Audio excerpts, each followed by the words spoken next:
हरिश्चंद्र की पत्नी बनकर, तारामती हरिश्चंद्र की पत्नी बनकर और हरिश्चंद्र को सत्यवादी हरिश्चंद्र करके प्रसिद्ध कर दिया। आज हम लोग कई बार सोचते हैं यदि सत्य के पालन करने में हमको विघ्न आते हैं, उसमें बहुत बड़ा कारण हमारा परिवार हो जाता है, हमारा मोह हो जाता है अपनों के प्रति, जिनके कारण हमको सत्य को छोड़ना पड़ता है। तो माता जी ने तारा को भगवती का रूप माना गया, तारामती। हमारी भगवती के जो 10 स्वरूप माने गए हैं, उन 10 स्वरूपों में से एक तारा का भी स्वरूप माना गया है। तारा की भी उपासना की जाती है। भगवती के तो तारा रूप से हरिश्चंद्र के घर में तारामती आई, और हरिश्चंद्र राजा तो बहुत होते हैं और राज्य भी मिल जाता है, परिवार हो जाता है, लेकिन इतने राजा हुए किंतु हरिश्चंद्र, सत्यवादी हरिश्चंद्र करके सारा संसार जानता है। मैं पहले भी आपको निवेदन करता हूँ, हमारे व्यास जी कहते हैं कि माता जी हमसे पुण्य करवा लेती हैं। जब उनकी कृपा होती है तो हम शुभ कार्य करते हैं, उनकी कृपा होती है तो हमारा जीवन सफल होता है, हमारा समय सफल हो जाता है।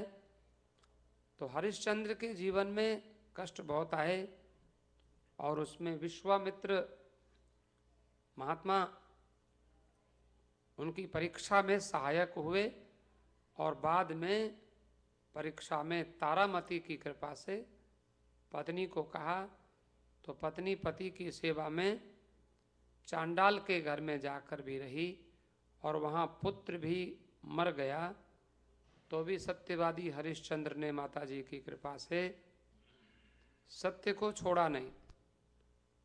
मरे हुए रोहित की लाश को लेकर, शव को लेकर, और तारामती आई, तो हरिश्चंद्र ने कहा कि मैं काशी में आप कभी जाएं तो जहाँ मेरी कुटिया है उसके पास में ही लगभग 5 मिनट का रास्ता है हरिश्चंद्र घाट।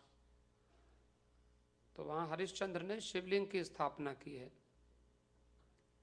गंगा जी के किनारे। तो तारामती जो उनकी पत्नी हैं, भगवती का रूप हैं, उन्होंने हरिश्चंद्र की जो कठोर तपस्या थी उसके बाद तपस्या में सफल हुए। सपने में विश्वामित्र को दान किया था। हम लोग तो सपने को झूठ मानते हैं, लेकिन सपना हमारे जीवन की एक प्रतिलिपि होता है। हमारे जीवन में क्या चल रहा है तो वो सपना बता देता है। यदि सपने में भी हम झूठ बोलते हैं तो जरूर सपने में भी हम यदि कोई ऐसा कार्य करते हैं जो नहीं करने का है तो व्यवहार में भी फिर वो होने लगता है। तो मैंने कहा कि सतयुग में हरिश्चंद्र के घर में तारामती के रूप में माता जी प्रकट हुई, और त्रेता युग में राम जी के साथ सीता के रूप में आज के दिन माता जी प्रकट हुई। आज सीता नवमी है। सीता जी का वैशाख के महीने में शुक्ल पक्ष की नौमी तिथि को सीता जी का जन्म होता है।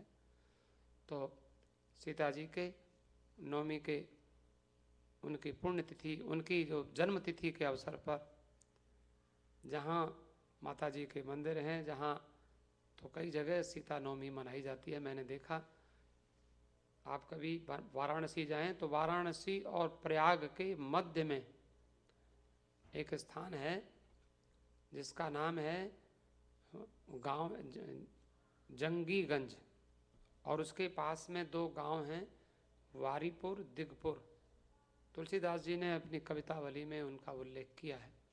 मैंने वो स्थान देखा क्योंकि मेरे एक मित्र वहाँ रहते थे, जहाँ सीता जी धरती में समाई। सीता जी को पृथ्वी ने स्थान दिया। वो तो भगवती हैं, साक्षात जगदम्बा, पराम्बा, पराशक्ति। उन्होंने राम के घर में राम की पत्नी बनकर और राम को ऐसा उच्च आदर्श स्थान दिलाया कि आज राम की संसार पूजा करता है। तो आज सीता नवमी है, तो सीता जी को सीता माता की जय। सीता जी का तुलसीदास जी ने भी वंदन किया। तुलसीदास जी कहते हैं कि सीता जी कैसी हैं? अतिशय प्रिय करुणा निधान की, ताके जुग पद जगत जननी, उनको कहा। और जानकी अतिशय प्रिय करुणा निधान की, ताके युग पद कमल मनाऊं, जासु कृपा निर्मल मति पाऊं।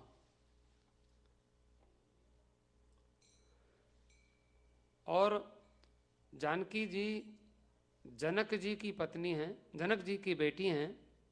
लेकिन मैंने आपको एक कथा सुनाई थी, आप अन्यथा ना लें, लेकिन जितनी कथाएं होती हैं, पहले भी मैंने आपको निवेदन किया है कि जितनी कथाएं होती हैं हमारी भक्ति को दृढ़ करने के लिए, हमारे जीवन को सफल बनाने के लिए होती हैं। कई बार हम लोग कथाओं में उलझ जाते हैं, ये कथा ठीक नहीं है तो ये ऐसी है, ये वैसी है। लेकिन कथाओं का सारांश क्या होता है, हमें वो देखना होता है। तो मैंने आपको निवेदन किया था, आप कई ऐसी रहस्यमयी कथाएं हैं जिससे हमारे कवि लोग पीछा छुड़ा लेते हैं, क्योंकि वहाँ संशय होते हैं। तुलसीदास जी ने ऐसी कथाओं को नहीं लिया। लेकिन मैंने आपको कहा था, आपको आश्चर्य हुआ, जैसे मंदोदरी के विषय में कहा जाता है कि मंदोदरी को ब्रह्मा जी ने बहुत सुंदर बनाया था। और मंदोदरी की कथा फिर हम आपको कभी कहेंगे, जो उसकी रहस्यमयी कथा है जो मैंने पढ़ी है। तुलसीदास जी ने ऐसी कोई कथा नहीं कही। लेकिन सीता जी के जन्मदिन पर सीता जी के जन्म की कथा संक्षेप में मैं आपको कह दूं। जन्म कर्म च मे दिव्यम, भगवान के और भगवती के जो जन्म होते हैं, सीता के रूप में जन्म हुआ, सती के रूप में जन्म हुआ, पार्वती के रूप में जन्म हुआ, और वो साक्षात जो पराम्बा पराशक्ति हैं, जैसी जब आवश्यकता होती है वैसा जन्म, वैसा अवतार लेती हैं। और सीता जी ने कहाँ से जन्म लिया, तो ये कथा थोड़ी रहस्यमयी है। कहते हैं रावण शब्द का अर्थ होता है रावयति, द्रावयति, जो सबको रुलाता है उसी को रावण कहते हैं। रावण सबको रुलाने वाला, सबको कष्ट देने वाला। तो सबको रुलाओ, लेकिन माता पिता को तो नहीं रुलाना चाहिए, अपने गुरुओं को तो नहीं रुलाना चाहिए। तो रावण ने, हम लोग कहते हैं रावण को ऐसे, रावण की लंका जल गई, 1,00,000 पूत 1,25,00,000 नाती, ता रावण घर दिया न बाती। लेकिन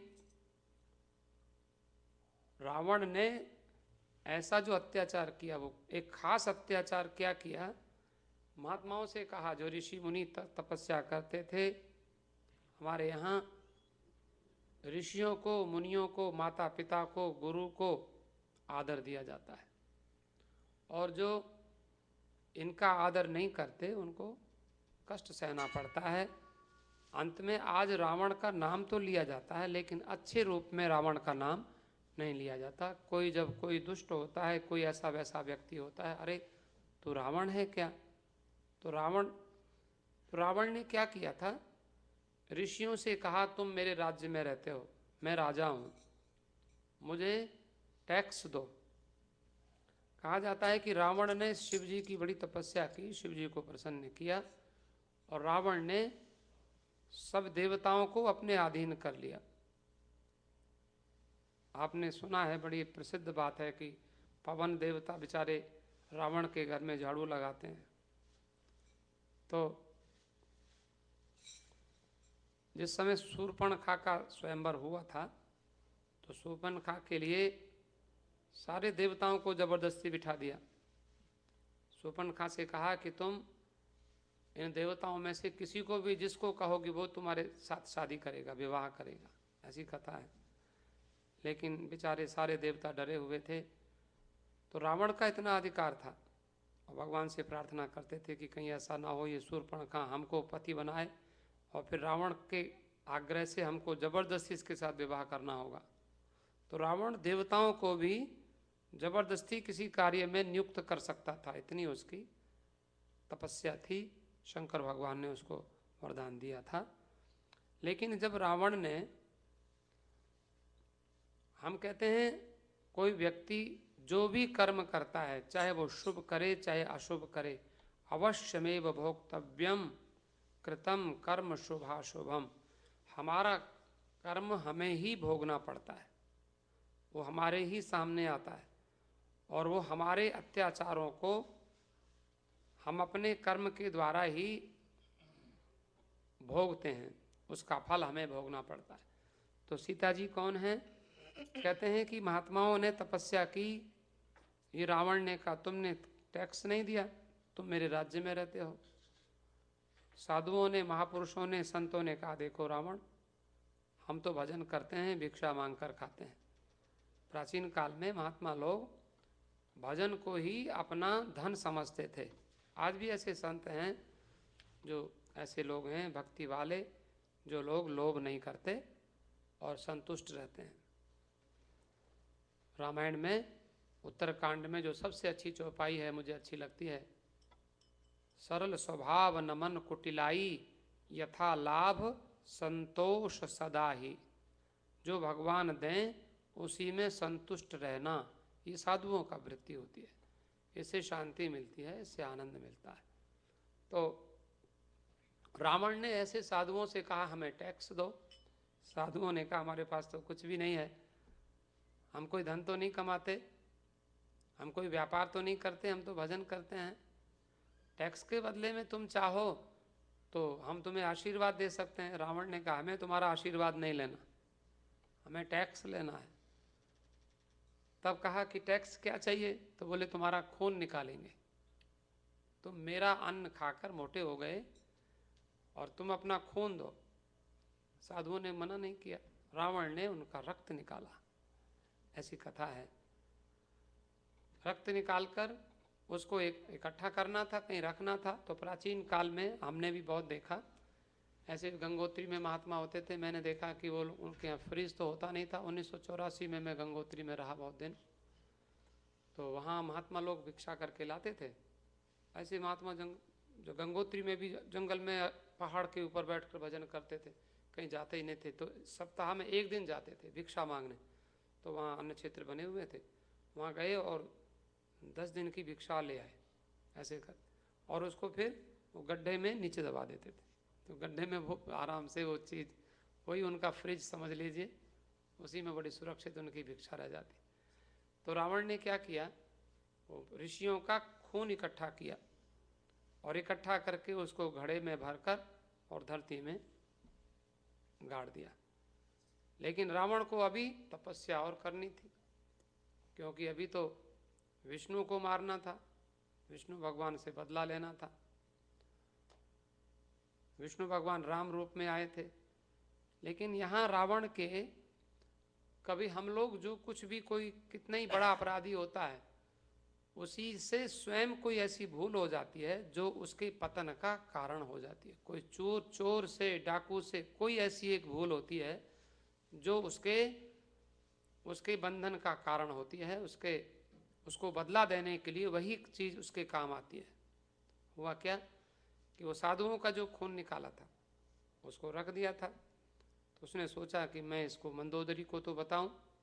मंदोदरी को कहा कि देखो इसमें कोई चीज़ रखी है, लेकिन इसको छूना नहीं, इसमें कोई वस्तु हमने रखी है सुरक्षित, तुमको हम बता देते हैं, इसकी रक्षा करना, कहीं इसको फेंकना नहीं। महात्माओं का रक्त था और रावण ऐसा कहकर तपस्या करने चला गया। रावण को तो भजन करना था। आप सुनते हैं कि सिर काट काट कर शिव जी को चढ़ा देता था, इतना तपस्वी था रावण। तो बाद में एक दिन मंदोदरी ने देखा कि मेरे पति ने मुझे क्यों रोका, ये मैं देखूं नहीं, खोलूं नहीं, देखूं तो सही। अक्सर हम लोगों ने देखा कि ऐसे कुछ लोग होते हैं, उनको मना करो तो वही काम करना है। कई महिलाएं भी ऐसी